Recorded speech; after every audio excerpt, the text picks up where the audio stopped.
Hey guys, welcome back to today's video. Today is Thursday, August 14th, 2025, and today officially marks the first day of Governor Gavin Newsom and the California Democratic Party moving forward and officially launching their campaign ahead of this year's November redistricting vote in the state of California, allowing the statewide vote to be held around the redraw of the map for the next 3 cycles in the state of California. A big decision from Governor Gavin Newsom and the California Democratic Party, a very major one that will likely change the trajectory of the 2026 midterm elections as we know it. And it comes at a time where the Texas Democrats are making an announcement that they will be ending their redistricting walkout, going back to the state of Texas. A lot of Democrats feel very iffy about this decision from the Texas Democratic Party. The reality is that a lot of these state legislators who often are in these roles have full-time jobs and lives in the state of Texas. And while some Democrats say, you should still be out of the state, ultimately, many members of the Texas Democratic delegation have spoken to the news media and told them that the decision to come back is largely because of California's decision to fight fire with fire in the state of Texas, that a lot of what they were doing with their walkout was never going to be really realistic to maintain it for session after session. We talked about this when this was first brought up, but rather to raise national attention. But the focus of this video is not going to be on the Texas Democrats ending their walkout. Obviously, too, that could be prolonged longer than we think. The session ends tomorrow, and maybe if Greg Abbott and the Republicans actually do move forward with a new redrawn map to make numbers even worse for Democrats in California, what we are seeing is that we've known this for a while, that Gavin Newsom and the Democrats in the state want to move forward with a redistricting push, but to the degree that we have started to see it today, not at all. We are now seeing a full-fledged campaign begin on the side of Governor Gavin Newsom and as well as, like I said, the California Democratic delegation. They have already put out their first paid advertisement that pretty much outlines that California respects the Independent Redistricting Commission. But this is about meeting the moment and responding to the partisan gerrymander in the state of Texas. What this ad entails is an outline essentially saying that because Texas redrew a map at the request of President Donald Trump, California must follow up with its own redraw of their map to counteract the Republican gains, saying as much that Republicans will lose 5 seats in California because Democrats will lose 5 in Texas. That exact verbiage has made it into the advertisement. And I think this really shows that there was a while that it seemed that Newsom might not have enough time to get this done, that the votes might not be there, that 5 days in the session, by the deadline at which you would need to request a November election across the state, to give the Secretary of State time to do so, to give ballots the time to print and people to campaign and do public comment, leading before the legislature votes. And of course, to initiate something like this can't just come at the request of the governor in the way that it might in a state like Texas. Rather, the governor would have to ask the state legislators, a Democratic supermajority, to vote on asking the voters to vote on a redrawn map. It's a lot more convoluted than what's happening in the state of Texas, but Gavin Newsom is actually using that as a means of campaign tactic in California. You see, what he's saying to the voters in this state, and this is clear in the advertisement, it's at the very end, but it is pretty much the foundation of this, which is that California is asking the voters, do you want to redraw the maps to respond to Texas? If yes, vote yes. If no, vote no.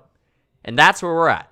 That is the map that we're looking at. And the California Democratic Party say they have enough votes, that they will move forward with the vote on redistricting, and they will move forward going into the election. And Newsom and all these top Democrats in the state are confident through and through that the voters in California will back their decision to redraw the map in the middle of the decade. And now thinking about what's happening as so many states are getting involved. Texas and California take the forefront. Both of these 2 states already going to gerrymander in opposite directions, assuming that California moves through. But Missouri is looking to redraw their map too. Ohio has to redraw their map. New York might redraw their map too. Illinois might redraw their map too. Indiana, right? Up in the air. Florida, up in the air. We are finding that, more red states than blue states are looking to redraw their maps.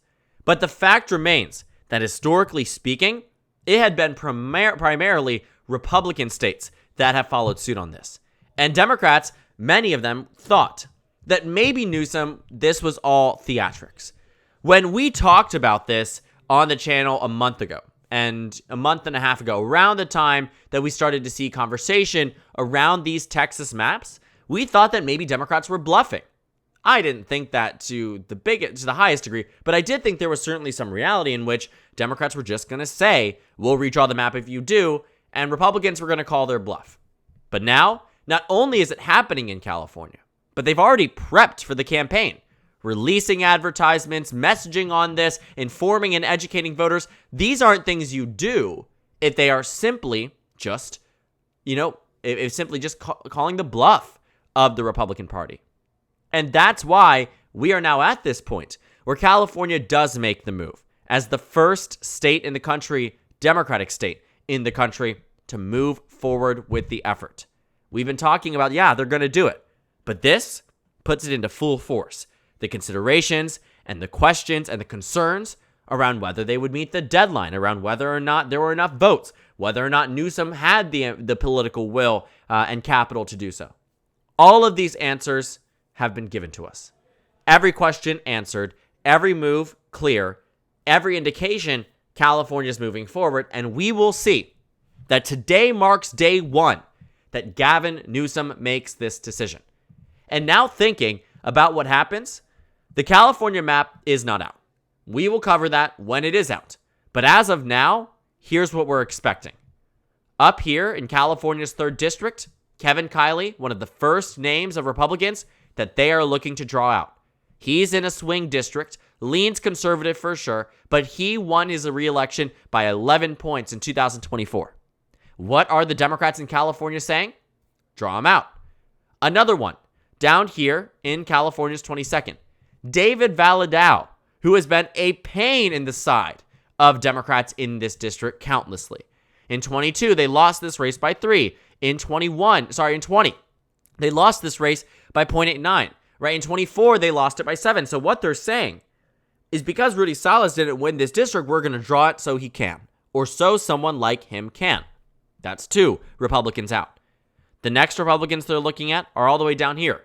Darrell Issa, a 19-point margin, might be obliterated into a Harris plus 10 to 15 district. Over here, looks like they're going to go after potentially Calvert over in this state. I mean, we are looking at the focus for the Republicans for the Democrats across this state are going to be five districts. And just to show you what that looks like, I mean, we're not going to worry about the actual map here, but what we're going to do is just change it by taking, the Democratic districts, shifting everything over by about 5, maybe 1 point more. Let's see if we can actually get there.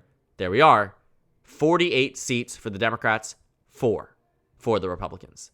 Because right now, the GOP has 9.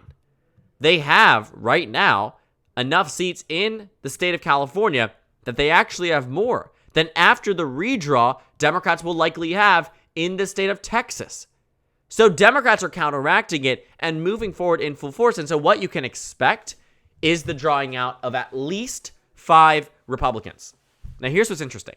Because the House map has not been released and Texas might pass these maps, Newsom is testing Trump and the Republican Party in Texas, saying that if they pass Texas and that map goes into effect, California will pass an even more egregious map. The voters will see this map soon. It will have to go up again for public comment and then to the ballot box in November because it won't be voters voting on abolishing the Independent Commission permanently. That's something that would take a much higher political lift than just asking what Democrats are intending to ask, which is let's keep the Independent Redistricting Commission. But in the event, and by this point, Texas will have done it, in the event Texas redraws their map, it'll be a moot point by November. California should counteract it just this time. For the next 3 cycles, voters will be deciding, do they want more Democrats in Congress rather than Republicans? Not as much about what it means by the next time California is redrawn. Because what will the take be then there? That California will redraw with a fair map.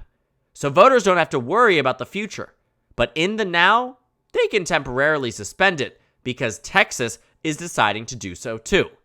It's a very tricky style of doing a campaign. But Newsom, full speed ahead.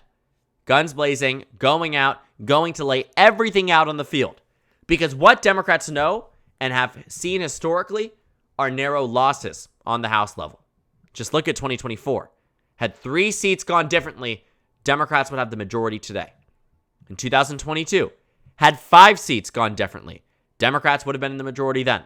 And in many times, in many instances, it is on the margins that, for instance, in 2024, had North Carolina not redrawn their map, Democrats would have had those 3 seats that would have given them the majority in the state of North Carolina, or the half and half in North Carolina, but the majority nationwide. Because that's what 2022 ushered in. Sure, narrow victories, no doubt in my mind that these Democrats would have won, but the mid-decade redistricting in North Carolina saved Republicans in 2024. Exactly what they're trying to do in 2025. But here's the thing. Gavin Newsom and many other Democratic states just simply will not allow it and are moving forward with a mid-decade redistricting campaign, the likes of which we have not seen in recent American history. At all in American history. And it will be fascinating to track a very important campaign that will be taking place this November 4th. In about 3 months, Democrats in California will be funneling in a lot of money to educate voters on the redistricting, on the maps, on how to change the maps for 26, 28, and 2030 without altering them indefinitely with the IRC in California. So, we'll watch California as it goes through, as Newsom navigates an insanely complex political dynamic and political situation. But it is one that if I was to believe of any delegation in the nation that could make it and see it through, I would bet on California more than almost any other state. And that means something, because the California Democrats aren't bluffing when they say they have enough votes for redistricting, and with enough lead time and 3 months of an education-focused campaign riling up the Democratic base, engaging core constituencies, my bet is that this passes in California, and the Texas maps ultimately end up being useless for net gains for the GOP in the 2026 midterm elections. So thank you guys so much for watching this video. Make sure to comment down suggestions below. Subscribe on the left if you haven't already, and check out the Instagram and Twitter. At the bottom left of the screen, there's also a Discord server for you to go ahead and join. On the screen, there's a video for you to watch, and then a playlist for my 2026 House election analysis videos. Again, thank you guys so much for watching, and I will see you all tomorrow.